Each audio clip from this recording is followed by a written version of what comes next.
యో guys welcome to Bombay Talkies. ఈ రోజు డిస్కస్ చేయబోయే movie Daku Maharaj. Michael Jackson. ఈ డాకు మహారాజ్ మూవీని వరల్డ్ వైడ్ గా 82 కోట్లకు అమ్మారు.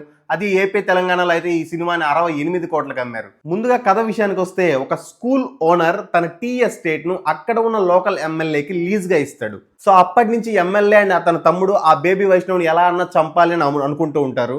ఈ విషయం మన డాకు మహారాజుకు తెలుస్తుంది. ఎక్కడో చంబల్లో ఉండాల్సిన డాకు మహారాజ్ ఇక్కడ మన మదనపల్లిలో ఏం చేస్తూ ఉన్నాడు. ఇక్కడ తమనిచ్చిన బ్యాక్గ్రౌండ్ స్కోర్ కూడా మంచి స్ట్రాంగ్ నోట్ ఇచ్చింది ఆ ఎంట్రీకి. ఇలా బోర్ కొట్టకుండా ఫస్ట్ హాఫ్ మంచి యాక్షన్ సీక్వెన్స్ తో ఇంటర్వెల్ ఎండ్ అవుతుంది. సినిమా ప్లాట్ రొటీన్ గా ఉన్నప్పటికీ పిక్చరైజేషన్ నీట్ గా పర్ఫెక్ట్ గా హ్యాండిల్ చేశారు. ఎక్కడ మనకైతే బోర్ కొట్టించదు. ఫ్లాష్ బ్యాక్ లో విలన్ ఇంటికి హీరో వెళ్ళిన తర్వాత విలన్ కి హీరోకి మధ్య జరిగే కన్వర్జేషన్ సీన్ అయితే ఎక్స్ట్రాడినరీ ఉంది. ఈ సినిమాలో కొన్ని సీన్స్ లో బాలయ్య ఎక్స్ట్రాడినరీగా పర్ఫామ్ చేశాడు. ఫర్ ఎగ్జాంపుల్ ఒక scene. Yo guys welcome to Bombay Talkies. ఈ రోజు డిస్కస్ చేయబోయే movie Daku Maharaj. Michael Jackson. ఈ డాకు మహారాజ్ మూవీని వరల్డ్ వైడ్ గా 82 కోట్లకు అమ్మారు. అది ఏపీ తెలంగాణలో అయితే ఈ సినిమాని 68 కోట్లకు అమ్మారు. ముందుగా కథ విషయానికి వస్తే, ఒక స్కూల్ ఓనర్ తన టీ ఎస్టేట్ ను అక్కడ ఉన్న లోకల్ ఎమ్మెల్యేకి లీజ్ గా ఇస్తాడు. సో అప్పటి నుంచి ఎమ్మెల్యే అండ్ అతని తమ్ముడు ఆ బేబీ వైష్ణవ్ని ఎలా అన్నా చంపాలి అని అనుకుంటూ ఉంటారు.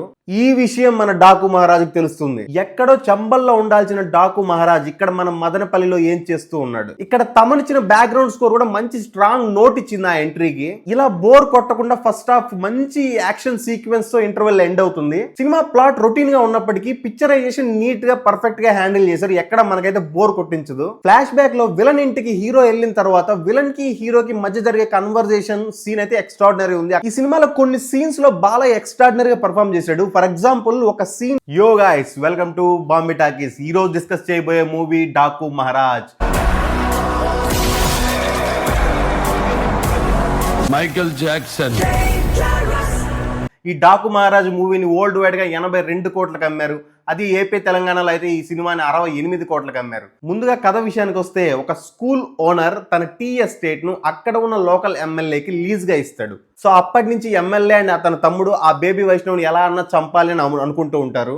ఈ విషయం మన డాకు మహారాజుకు తెలుస్తుంది. ఎక్కడో చంబల్లో ఉండాల్సిన డాకు మహారాజ్ ఇక్కడ మన మదనపల్లిలో ఏం చేస్తూ ఉన్నాడు. ఇక్కడ తమనిచ్చిన బ్యాక్గ్రౌండ్ స్కోర్ కూడా మంచి స్ట్రాంగ్ నోట్ ఇచ్చింది ఆ ఎంట్రీకి. ఇలా బోర్ కొట్టకుండా ఫస్ట్ హాఫ్ మంచి యాక్షన్ సీక్వెన్స్ తో ఇంటర్వెల్ ఎండ్ అవుతుంది. సినిమా ప్లాట్ రొటీన్ గా ఉన్నప్పటికీ పిక్చరైజేషన్ నీట్ గా పర్ఫెక్ట్ గా హ్యాండిల్ చేశారు. ఎక్కడ మనకైతే బోర్ కొట్టించదు. ఫ్లాష్ బ్యాక్ లో విలన్ ఇంటికి హీరో వెళ్ళిన తర్వాత విలన్ కి హీరోకి మధ్య జరిగే కన్వర్జేషన్ సీన్ అయితే ఎక్స్ట్రాడినరీ ఉంది. ఈ సినిమా